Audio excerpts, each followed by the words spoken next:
ஆண்டவராய் இயேசு கிறிஸ்துவின் விலையேறப்பட்ட நாமத்தில் ஆண்டவர் எங்களுக்கு கொடுத்ததான ஏஜே பவர் மினிஸ்ட்ரி சார்பிலே அன்பின் நல்வாழ்த்துக்களை தெரிவித்துக் கொள்கிறேன். எனக்கு அருமையானவர்களே, இந்த அன்பின் வார்த்தைகள் நிகழ்ச்சி மூலமாய் உங்களை சந்திப்பதில் மிகவும் சந்தோஷப்படுகிறேன். என் தெய்வம் எனக்கு இந்த ஒரு அருமையான ஒரு வாய்ப்பை எனக்கு கொடுத்திருக்கிறார்.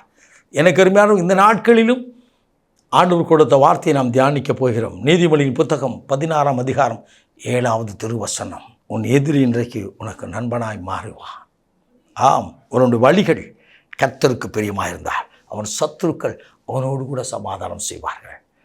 ஆண்டவருடைய வழியிலே நான் நடப்பேன் என்று சொன்னால் அவனுக்கு என்னுடைய வாழ்க்கையில் இருக்கிற சத்துருக்கள், எனக்கு விரோதமாக இருக்கிற எதிரிகள் என் வாழ்க்கையிலே இணைந்து கொள்வார்கள்.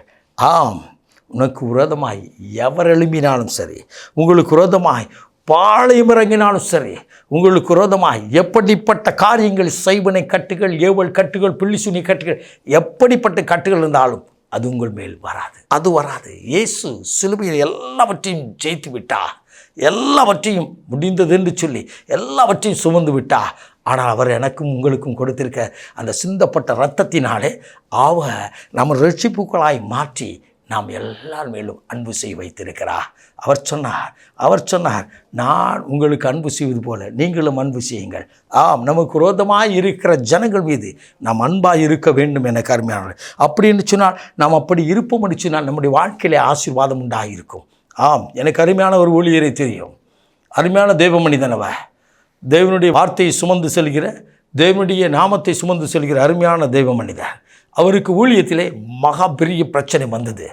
அவர் ஊழியம் செய்ய விடாதபடி, ஜெபக்கூட்டம் நடத்த விடாதபடி, உபவாச ஜெபங்கள் நடத்த விடாதபடி, தேவ சமூகத்தில் அவர்கள் கூட விடாதபடி ஒரு ஊழியர் பயங்கரமான பிரச்சனை பண்ணினார்கள்.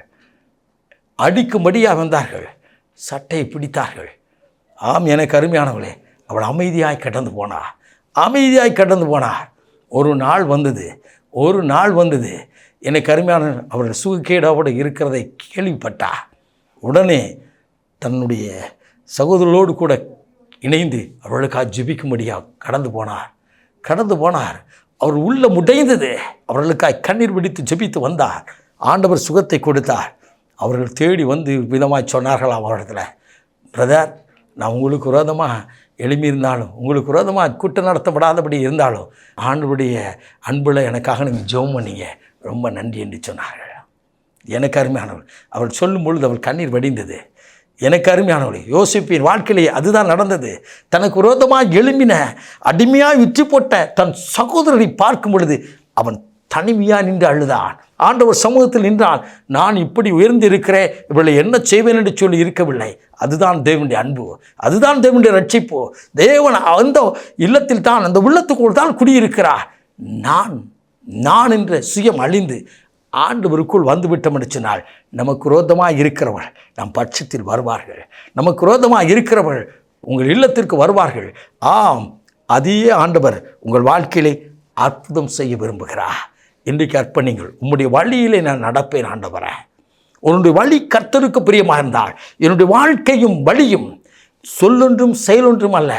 இன்றைக்கு வேதத்தை தூக்கி கொண்டு நாம் நடக்கிறோம் என்று சொன்னால், அந்த வேதத்தின்படி நடப்போம் என்று சொன்னால்தான் அந்த காரியம் நடக்கும். இன்றைக்கு ஏன் பிரசங்கத்தில் ஆசீர்வாதம் இல்லை, பிரசங்கத்தில் பிரசனம் இல்லை? அந்த தேவனுடைய பிரசனம் இருக்கும் என்று சொன்னால் அந்த ஆவியான வழி நடத்தல் உங்களுக்கும் எனக்கும் கிடைக்கும். அந்த ஆவியானுடைய வல்லமையினால் என்னையும் உங்களை நிரப்பப் போகிறார். ஆம், நமக்கு விரோதமாக இருக்கிற ஒவ்வொருவரும் நம் பட்சத்தில் வர அவர்களுக்காக ஜெபிப்போம். அன்பின் பரலோக பிதாவே, இந்த அற்புதமான வேலைக்காய் ஸ்தோத்திரிக்கிறோம் அப்பா.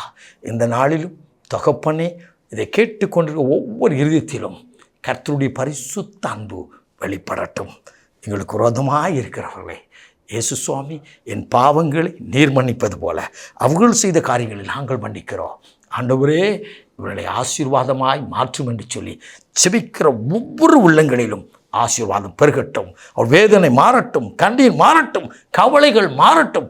இந்த நாள் ஆசீர்வாதத்தின் நாளாக வெளிப்படட்டும். ஆசீர்வதியும் இயேசு இரட்சகரின் விலையேறப்பட்ட நாமத்தில் ஜெபிக்கிறோம் ஜீவனுள்ள நல்ல பிதாவே. ஆமேன், ஆமேன். God bless you.